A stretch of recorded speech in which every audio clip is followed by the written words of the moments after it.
I don't have to know you to love you. I immediately fell in love the first time I met you. Always looking forward to breathe in the air around you ever since. My big box of crayons. The reflection of all the colors within you is undiscovered beauty.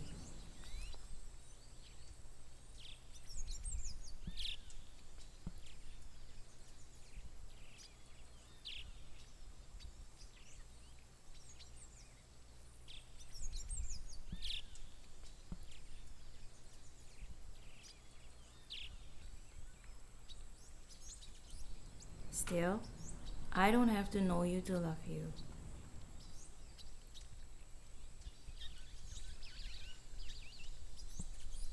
Suriname has become is what it is now.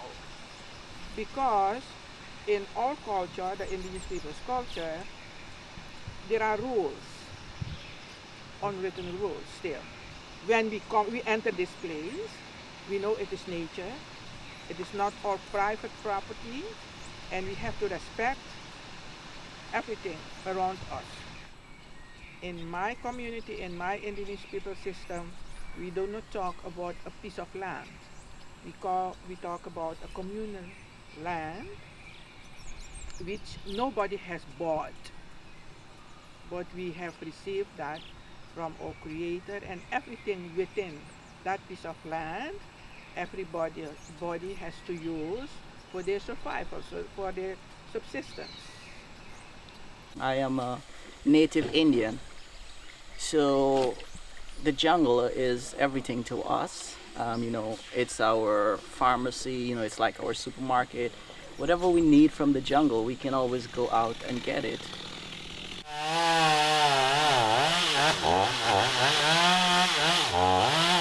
We do it in a respectable way. Let's say if we have like 20 trees in a small surrounding, we're not going to cut all 20 trees in this small surrounding because they're all here. We're gonna use just a couple and leave the other. But if the forest has been destroyed, it's gonna be harder for other native people.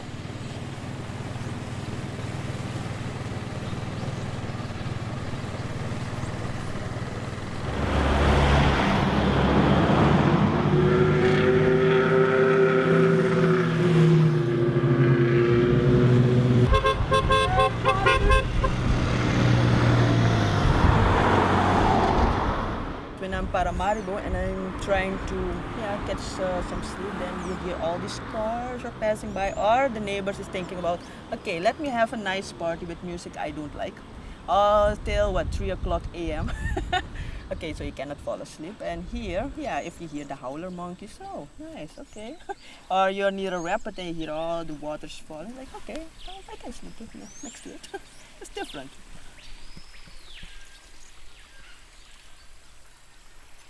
The new government came into power in 2010, they asked the question, what happened to the Central Suriname Nature Reserve? How did it, or how did it fail to contribute to Suriname's development?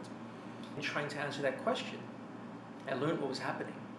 I learned that this city that I'm living in is really kind of gone. I mean, this city, among, along with a couple of others, is destined to kind of disappear, or certainly become unlivable to a great extent.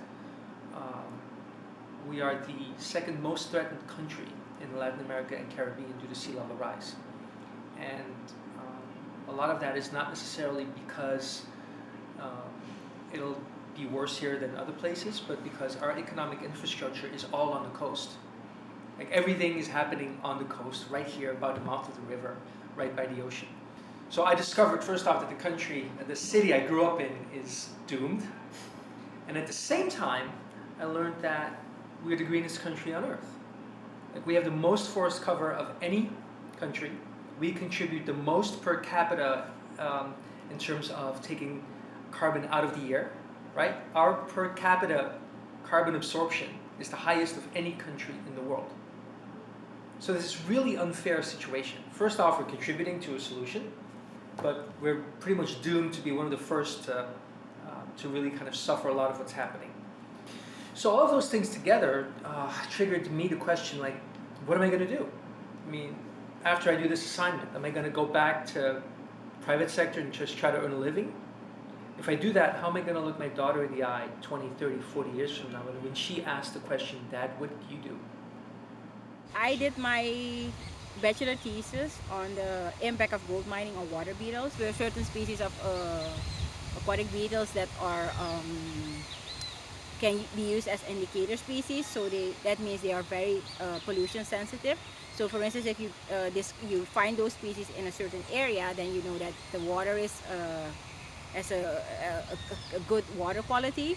So not for us to drink, especially, but also just to support life in that case. Then the same goes for frogs, for example. Frogs have semi permeable skin, which means they are really directly affected by the environment. If it changes, even if it's just 1 degree that it changes, that they will be the first to notice that. And then for us, it's a sign, it's a warning sign. So I think we're lucky to have those species and look at them and study them and then understand how our environment is changing. For me, I have the connection to nature, I have the connection to conservation, why it is important. And because most people don't have this experience, they don't go outside, they don't experience how it is, as the example you gave, how cooling and how satisfying it is to walk in the rain just to get wet. If you don't understand something, if you don't feel it, experience it, you don't know the word of it, and then you don't know why you should protect it. So in order to protect it, to protect ourselves, actually, we have to experience it.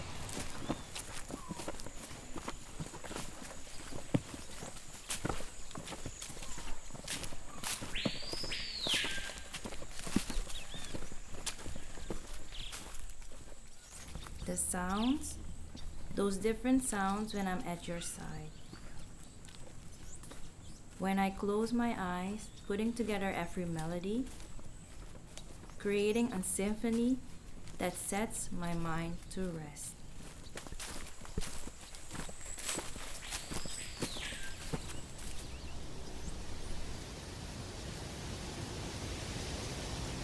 It so happened that I love forest, really. And you see the way the trees going. I have the feeling that they are saying hello. It is so beautiful, so lovely, so nice. I feel it within my soul. Het bos is leven. I think the forest is the base of our existence. Most of the things we use, we know nowadays, are in some way derived from the forest.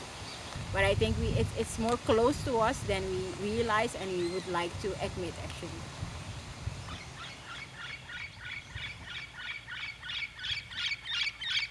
As you watch and kind of open yourself to it, you see more and more. And as you sit still and allow it to kind of come in, you could walk through it and just see this haze of green. But if you allow yourself to really stand still and experiencing it, it becomes this wealth of life, you know. But it takes you taking the time and opening yourself up to it. Otherwise, it'll be closed to you. Well, to tell you the truth, for me, it's like my home. That's all. I feel right at home here, better than in the city. Doesn't matter if it's here or in Peru and Costa Rica. Where there is jungle, where's rainforest, I just feel at home.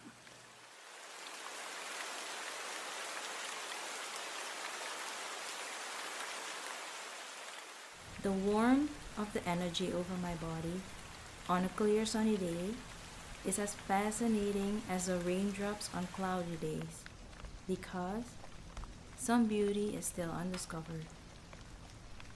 When the sun goes down and darkness takes over, aware but afraid I will never be. I don't need to know all of you to keep my love for you.